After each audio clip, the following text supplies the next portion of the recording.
ভগবদ্গীতা মানে এমন একটা নাম যা আমরা প্রায় সবাই শুনেছি, তাই না? সারা বিশ্বেই পরিচিত। একদম। আর এর তো কত রকম অনুবাদ, কত ভাষ্য।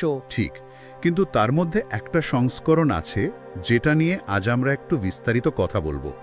শ্রীমৎ এসি ভক্তিবেদান্ত স্বামী প্রভুপাদকৃত ভগবদ্গীতা যথাযথ, মানে ইংরেজিতে যেটাকে বলে ভগবদ্গীতা অ্যাজ ইট ইজ। হ্যাঁ, এটা সত্যিই খুব গুরুত্বপূর্ণ একটা সংস্করণ। মানে শুধু জনপ্রিয়তার দিক থেকেই নয়, এর একটা নিজস্ব গঠন আছে, একটা নির্দিষ্ট দৃষ্টিকোণ আছে। সেটাই তো আমাদের আজকের আলোচনার লক্ষ্যটা কি? শুধু বইটা কেমন তা বলা না, তার চেয়ে একটু গভীরে যাওয়া। মানে এটা কেন এতখানি প্রভাবশালী হলো, এর যে একটা বিশেষ গঠন আছে সেটা পাঠককে কিভাবে প্রভাবিত করে। আর এই যে নাম যথাযথ বা অ্যাজ ইট ইজ, এটা নিয়েও তো অনেক কথা হয়, তাই না? হ্যাঁ, নামটা নিয়েই তো একটা প্রশ্ন জাগে। ঠিক, এটা তো শুধু একটা অনুবাদ নয়, বলতে গেলে একটা নির্দিষ্ট পারমার্থিক ধারায় প্রবেশের পথও বটে। বাহ, দারুণ একটা শুরু। তাহলে আমরা আজ কি কি বিষয় নিয়ে কথা বলছি একটু ধারণা দেওয়া যাক।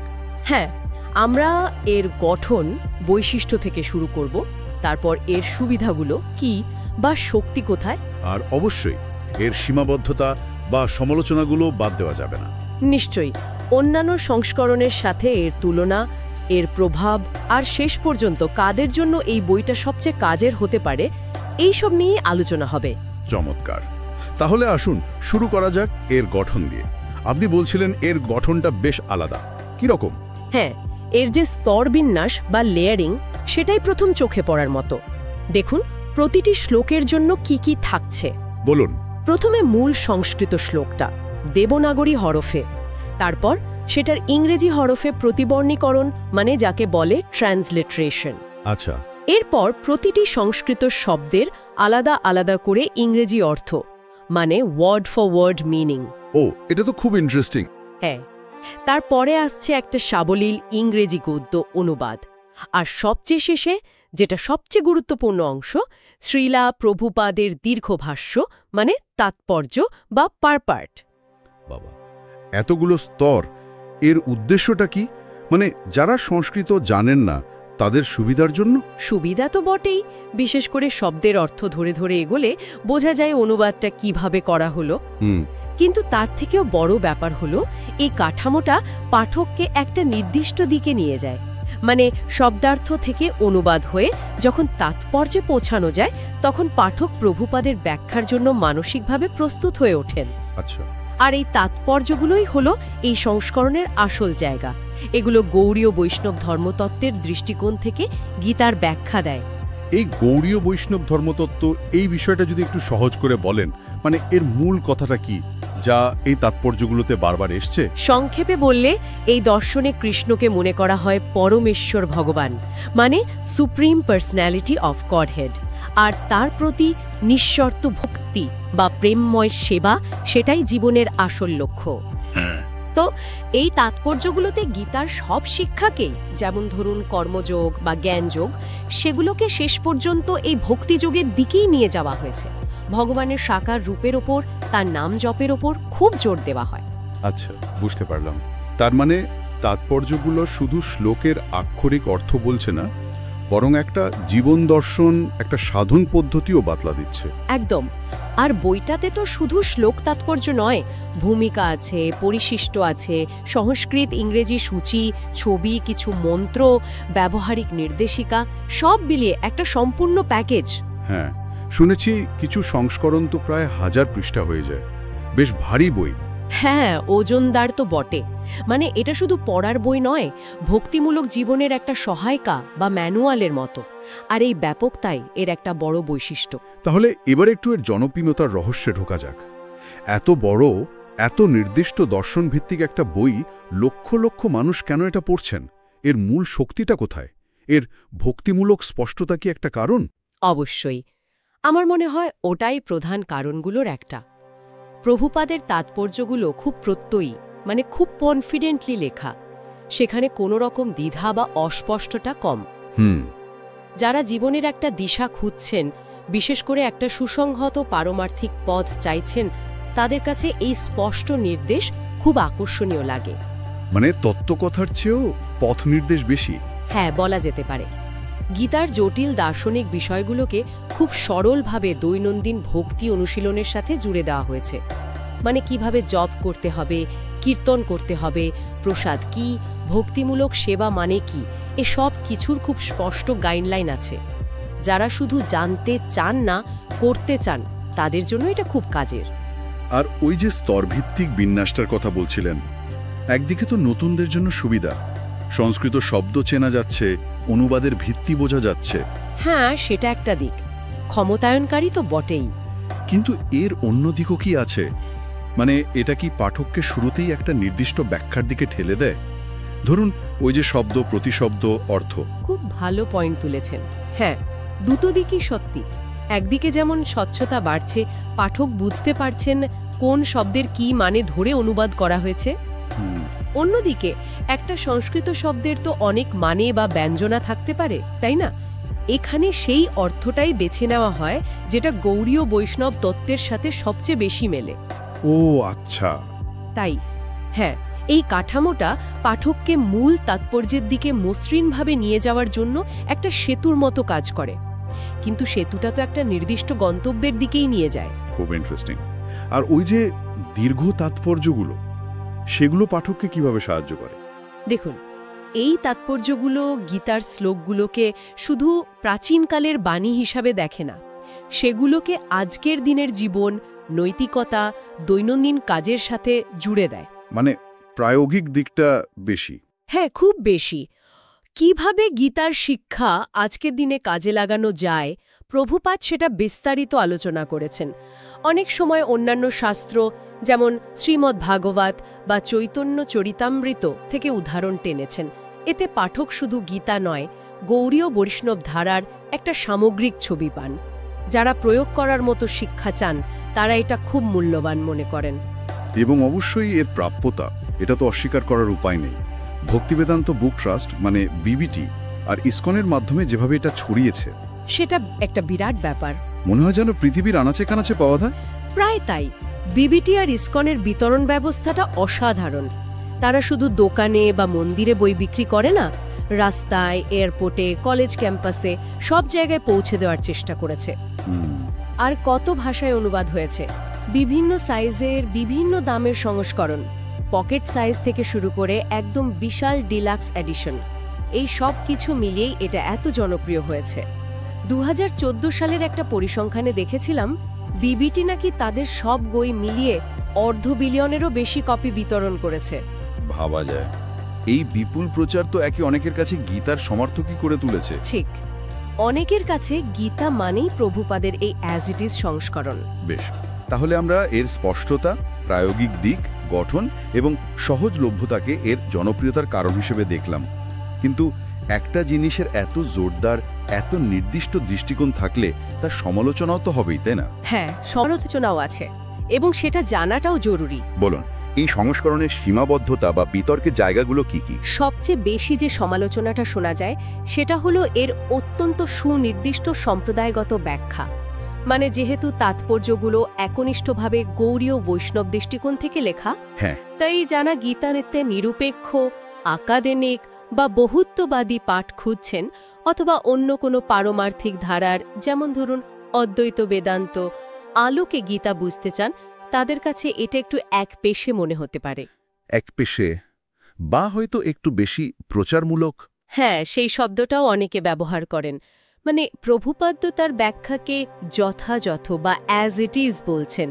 এর মানে তো প্রকারান্তরে এটাই দাঁড়ায় যে অন্য ব্যাখ্যাগুলো ঠিক যথাযথ নয়, হয়তো ভুল বা অসম্পূর্ণ। এই প্রচারমূলক বা পোলেমিক্যাল ব্যাপারটা নিয়ে যদি আরেকটু বলেন। আপনি আগেও একবার বলেছিলেন যে বিকল্প ব্যাখ্যাগুলোকে সমালোচনা করা হয়েছে, সেটা কতটা তীব্র? কিছু কিছু তাৎপর্যে এই সমালোচনা বেশ জোরালো ভাষাতেই করা হয়েছে, বিশেষ করে অদ্বৈতবাদ, মানে যেখানে জীবাত্মা আর পরমাত্মাকে এক মনে করা হয়, বা মায়াবাদ, নিরাকার ব্রহ্মের ধারণা, এগুলোকে খুব তীব্রভাবে খণ্ডন করে সাকার ভগবানের, কৃষ্ণের শ্রেষ্ঠত্ব প্রমাণের চেষ্টা করা হয়েছে। এর ফলে কি হয়? দেখুন, যারা অনুসারী তাদের বিশ্বাস এতে আরও দৃঢ় হয়, কিন্তু যারা অন্য ধারার বা যারা একটা খোলা মন নিয়ে বিভিন্ন ব্যাখ্যা জানতে চান, তাদের কাছে এটা একটু অসহিষ্ণু বা আক্রমণাত্মকও মনে হতে পারে। এই কারণে একাডেমিক জগতে এটাকে একটা গুরুত্বপূর্ণ ব্যাখ্যা হিসেবে মানা হলেও নিরপেক্ষ আলোচনার জন্য এটাকে একমাত্র সোর্স হিসেবে ধরা হয় না। এটা একটা ভাবার মতো বিষয়। আচ্ছা, অনুবাদের ক্ষেত্রেও কি একই প্রশ্ন ওঠে? মানে শুধু তাৎপর্যে নয়, মূল অনুবাদেও কি এই নির্দিষ্ট ধর্মতত্ত্বের প্রভাব আছে? হ্যাঁ, কিছু স্কলার বা তুলনামূলক অনুবাদক এই বিষয়টা নিয়েও কথা বলেছেন। তারা দেখিয়েছেন যে কিছু সংস্কৃত শব্দের অনুবাদে এমন ইংরেজি প্রতিশব্দ ব্যবহার করা হয়েছে যা হয়তো সরাসরি গৌড়ীয় বৈষ্ণব তত্ত্বকেই সমর্থন করে, যদিও ওই মূল সংস্কৃত শব্দটার অন্য অর্থ বা আরও সাধারণ অর্থও হতে পারত। একটা উদাহরণ দেবেন? ধরুন, কোনো শ্লোকে হয়তো ঈশ্বর বা পরম সত্তা বোঝাতে একটা সাধারণ শব্দ ব্যবহৃত হয়েছে, অনুবাদে সেটাকে সরাসরি সুপ্রিম পার্সোনালিটি অফ গডহেড লেখা হলো। এটা কিন্তু শুধু অনুবাদ নয়, অনুবাদের মধ্যেই একটা ব্যাখ্যা ঢুকে গেল। বুঝতে পারছি। ভক্তিমূলক দৃষ্টিকোণ থেকে দেখলে এটা ঠিকই আছে, কারণ তারা মনে করেন ওটাই শব্দের আসল মানে। কিন্তু ভাষাতত্ত্ব বা তুলনামূলক ধর্মের দিক থেকে দেখলে এটা একটা নির্দিষ্ট ব্যাখ্যাকে অগ্রাধিকার দেওয়া।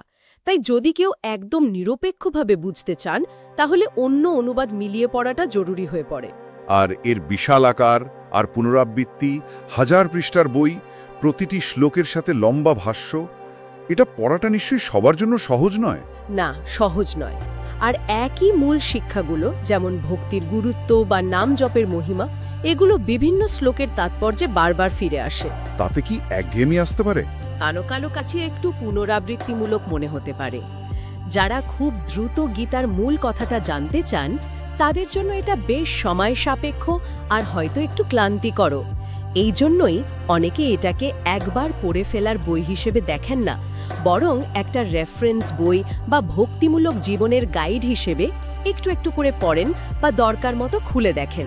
তাহলে গীতার যে এত অনুবাদ বাজারে আছে, ধরুন ডক্টর রাধাকৃষ্ণনের বা একনাথ ঈশ্বরনের বা আরও অনেকের, তাদের কাজের সাথে প্রভুপাদের এই সংস্করণটার মূল তফাৎটা কোথায়? একজন সাধারণ পাঠক কিভাবে বুঝবেন কোনটা তার জন্য ঠিক? মূল তফাৎটা হলো উদ্দেশ্য আর দৃষ্টিকোণে। প্রভুপাদের সংস্করণটা মানে বিবিটিটা হলো একটা নির্দিষ্ট পারমার্থিক ধারার, গৌড়ীয় বৈষ্ণব ধারার প্রতি 100 ভাগ নিবেদিত। এটা অনুশীলন ভিত্তিক, আর এর ভাষ্যগুলো সেই ভক্তিমূলক দৃষ্টিকোণ থেকে লেখা। যারা এই পথে চলতে চান বা এই পথটা জানতে চান, তাদের জন্য এটা খুব ভালো। আর অন্যরা, যেমন রাধাকৃষ্ণন? ডক্টর এস রাধাকৃষ্ণনের অনুবাদটা অনেক বেশি দার্শনিক, তুলনামূলক ধর্মতত্ত্বের আঙ্গিকে লেখা। এটা একাডেমিক মহলে মানে বিশ্ববিদ্যালয় স্তরে খুব সমাদৃত। আর একনাথ ঈশ্বরন, তার অনুবাদও তো খুব জনপ্রিয়। হ্যাঁ, ঈশ্বরনের অনুবাদটা ধ্যানমূলক মানে মেডিটেটিভ, একটা সর্বজনীন আধ্যাত্মিকতার উপর জোর দেয়।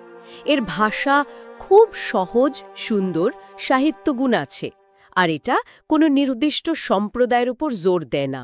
আর কিছু একাডেমিক অনুবাদও তো আছে। আছে, যেমন আর.সি. জেহেনার বা আরও অনেক পণ্ডিতের করা অনুবাদ। সেগুলো আরও বেশি একাডেমিক। টেক্সচুয়াল ক্রিটিসিজম মানে পাঠ সমালোচনা বা ভাষাতাত্ত্বিক খুঁটিনাটির উপর বেশি জোর দেয়। সেগুলোতে ভাষ্য প্রায় থাকেই না, বা থাকলেও খুব কম। তার মানে পাঠককে আগে ঠিক করতে হবে সে গীতা থেকে কি চায়, নির্দিষ্ট ভক্তিমার্গের দিশা, নাকি দার্শনিক বিশ্লেষণ, নাকি সাহিত্যিক আনন্দ, নাকি একদম ভাষাতাত্ত্বিক অধ্যয়ন। তার জন্য বেশি উপযোগী। প্রভুপাদের সংস্করণটা একটা বিশেষ পথের পথিকদের জন্য প্রায় অপরিহার্য, কিন্তু অন্যদের জন্য এটা অনেকগুলো ভালো বিকল্পের মধ্যে একটা। এত সব আলোচনা সমালোচনা সত্ত্বেও এই সংস্করণটার প্রভাব তো অস্বীকার করা যায় না। হ্যাঁ, বিশেষ করে পশ্চিমে গীতাকে পরিচিত করানোর ক্ষেত্রে এর ভূমিকা তো অনেক বড়। বিশাল ভূমিকা, অনস্বীকার্য। এর প্রভাব আর গ্রহণযোগ্যতা নিয়ে যদি কিছু বলেন। নিশ্চয়ই। দেখুন, 60 আর 70-এর দশকে যখন পশ্চিমের দেশগুলোতে, বিশেষ করে আমেরিকার কাউন্টার কালচার মুভমেন্টের সময়ে প্রাচ্যের আধ্যাত্মিকতার প্রতি একটা বিরাট আগ্রহ তৈরি হয়, হ্যাঁ, সেই সময়টা, ঠিক সেই সময়ে প্রভুপাদের এই সহজলভ্য ইংরেজি অনুবাদ আর তার সাথে ইসকনের প্রচার আর সংকীর্তন আন্দোলন, এই দুটো মিলে একটা বিরাট আলোড়ন তৈরি করেছিল। বহু পশ্চিমা তরুণ তরুণী প্রথম গীতার সংস্পর্শে আসে এই বইটার মাধ্যমে। হুম।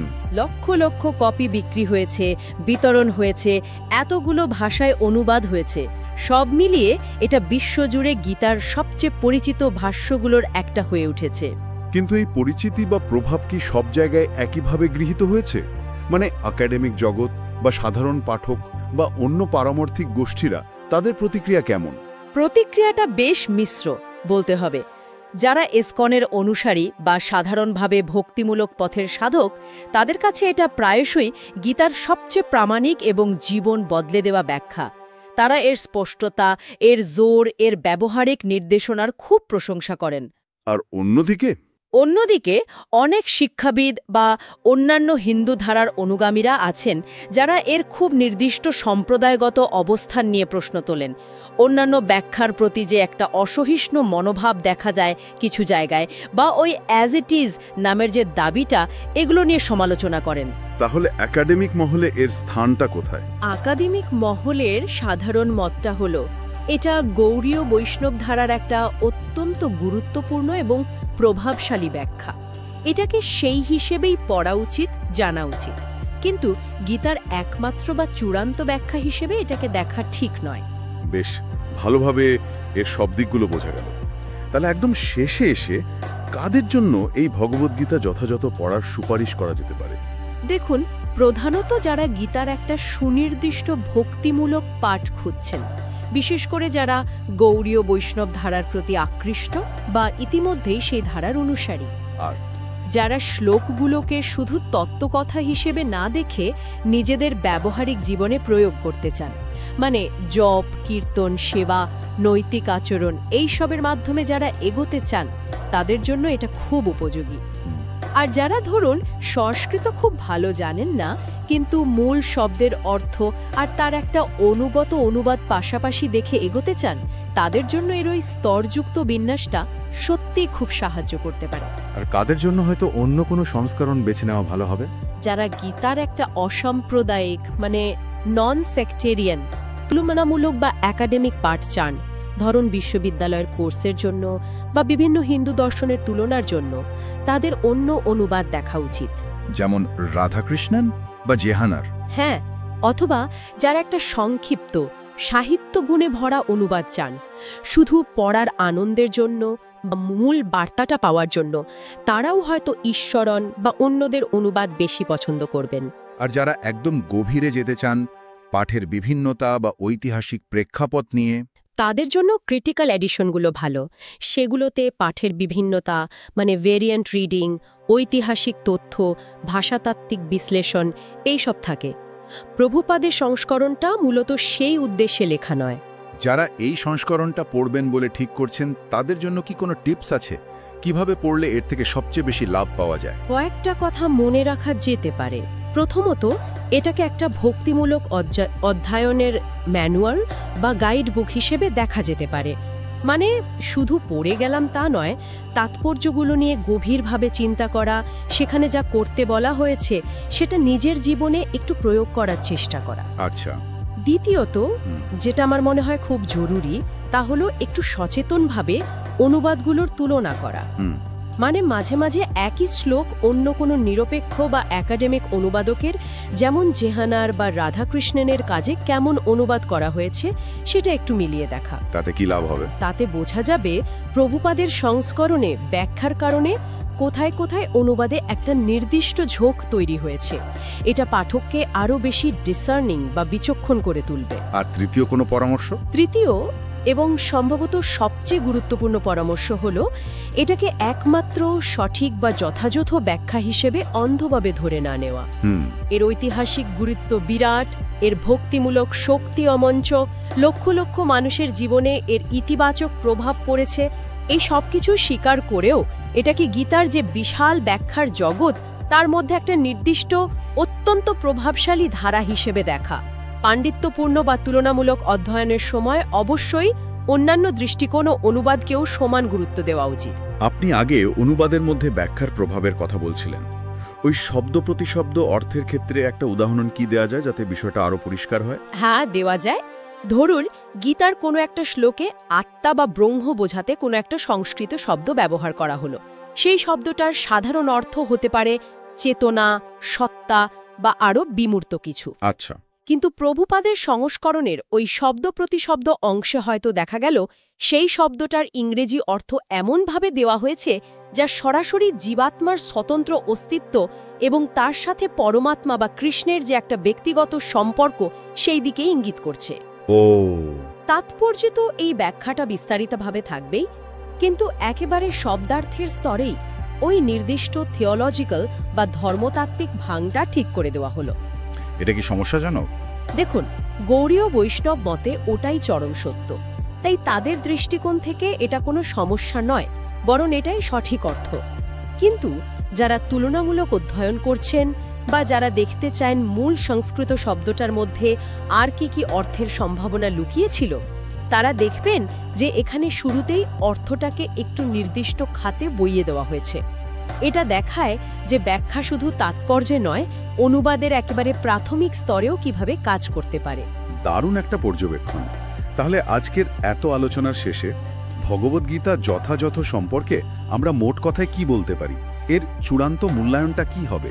সংক্ষেপে বললে, যদি কেউ গৌড়ীয় বৈষ্ণব ধারার দৃষ্টিকোণ থেকে গীতার একটা একনিষ্ঠ, ভক্তমূলক, অনুশীলন কেন্দ্রিক এবং সারা বিশ্বে সহজে পাওয়া যায় এমন একটা সংস্করণ চান, তাহলে শ্রীমৎ এসি ভক্তিবেদান্ত স্বামী প্রভুপাদের ভগবদ্গীতা যথাযথ নিঃসন্দেহে একটা অত্যন্ত শক্তিশালী, গুরুত্বপূর্ণ এবং ঐতিহাসিকভাবে প্রভাবশালী বই।